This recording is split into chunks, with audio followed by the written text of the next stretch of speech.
Well, now that you've signed your new contract and you're going to be a King for a long time, obviously, what's your feeling about the new youthful players that the Kings have brought in? How is Oscar Moeller?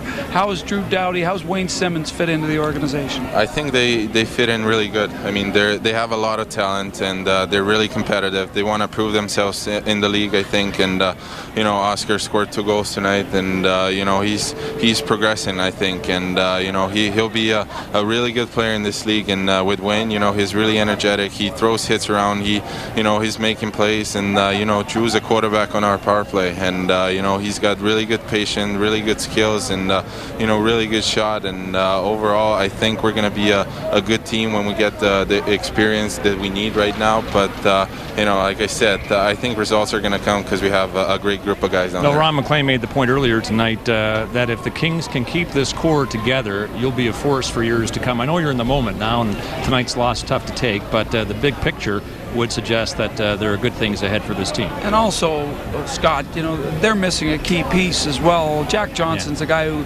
like Dion Phaneuf, can log 25, 26, 27 minutes. And when you got a quality guy like that missing from your lineup, and it is as young as the Kings are, they're going to suffer 1-goal losses every now and then. But they're going to be a very good club, as everybody's alluded to, for years to come, especially now that they can keep this core together. We're racing to get to break, but I want to get this in before we do. The Slovenian press guide at last year's World Championship contained this jewel, and this is exactly how it was written.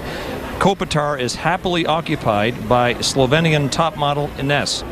How's that occupation going on? She's good. I mean, she's back home right now, but she's got to do some schoolwork. But she'll be back in December, and you know, it's great to have her here. Your father told me yesterday, well, that's all well and good, but she's not really a model. Somebody made that up. Yeah, I don't know who made that up. I mean, she took a couple of pictures that once. Damn media. Yeah. I think, I guess that makes her a model. I'm guessing you've got figured out by now that we never let the facts get in the way of a good story here in North America. Yes. The term culture shock can hardly do justice to what Anze Kopitar must have felt when he got here from a small village in northwest Slovenia to Tinseltown. So we'll talk about that and more when we continue live from the Staples Center on After Hours in just a moment.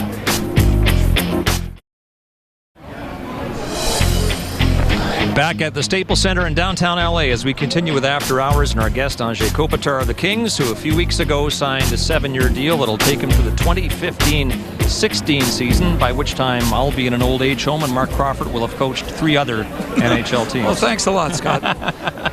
So you arrive in LA just before your 19th birthday. How prepared were you for a city that offers more distractions perhaps than any other in the NHL? I don't really know. I mean, I came here not really knowing what to expect, but you know, you got to fit in, and there's one thing. There was one thing on my mind, and that was hockey. So I didn't really, you know, got the chance to see anything else, Hollywood or Santa Monica or anything. I did that after, but you know, like I said, hockey was the first thing in my mind, and you know, that was all. It was basically rink and house and back to the rink, and that was it. Did you see a focused young man when he got here, Mark? Absolutely, and you know, you're right. This is obviously a big concern for the organization here, is that there are lots of other things for, never mind young players, but any player to have his mind on in Los Angeles. Wayne Gretzky thought this was a great place to play, and obviously Kelly Hrudey knew that this was a place where when you are winning, the fans are really support this club, and I think that the Kings fans have shown great support over the last number of years, and they're going to be rewarded by this young club as they keep getting better as it keeps going on into the future. But Anze never had a problem with keeping focused on his hockey career. I think he handles the rush of celebrity here in Los Angeles quite well. You're a happy family here again because your parents, Matt and Matej, your brother Gasper, moved here after your first year. You got 20 goals your first year. They came here last year to take care of you, make sure that you could focus completely on hockey, and you zoomed to 32 goals. Can we conclude there is a relationship between the improved numbers and your family coming here? Yeah, I think it was, and I didn't really have to worry about anything else. You know, I went to the ring. I kept my focus on hockey. I came home, and pretty much all I did at home was taking naps and getting ready for the next day. So they did all the housework, the cooking, the laundry, the dusting, and everything. So that were the things that sometimes don't really want to do around the house and everything. So it was easy for me.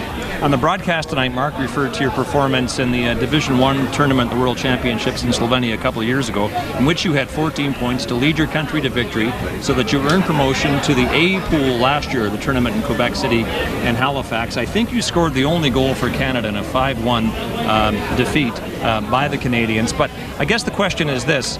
It's clear that Slovenia will always be a fringe player with respect to the A pool as long as it's a one-man team. Is there a crop of players coming from Slovenia now? Well, I know Jan Muršak is actually with Detroit organization, and he's playing within Grand Rapids. So I hope he can, make the team in Detroit. I know it's going to be really hard with the team they have there, but Detroit's known to growing up a good young players, and I think Jan has all the potential. He's actually my good friend too, so I hope he's going to come in the league very soon, and hopefully there'll be many more guys to come. I mean, I know it's going to be hard. I know what I went through, but you never know when it's going to happen. Okay, we got about 40 seconds left. You got the final question. Slovenia is known more for what, though? Basketball players, right? Yeah, I would say more basketball or soccer. We actually have 5 basketball guys in the NBA, so it's a little bigger. There's Sasha Vujacic. Say it, Anze. How do you say it? Sasha Vujacic. And I guess you've got a relationship with him, given that he's the sharp three-point shooter for the Lakers. Yeah, he is, and he's a good friend of mine, and we hang out once in a while around here. We go for lunch or dinner, and he's a great guy, and he showed me around my first year too. Anze, we really appreciate your time. It's always tough to do these programs when the team comes out on the losing end, but you were great tonight. Thanks again. All right, thanks a lot, guys. Thank you.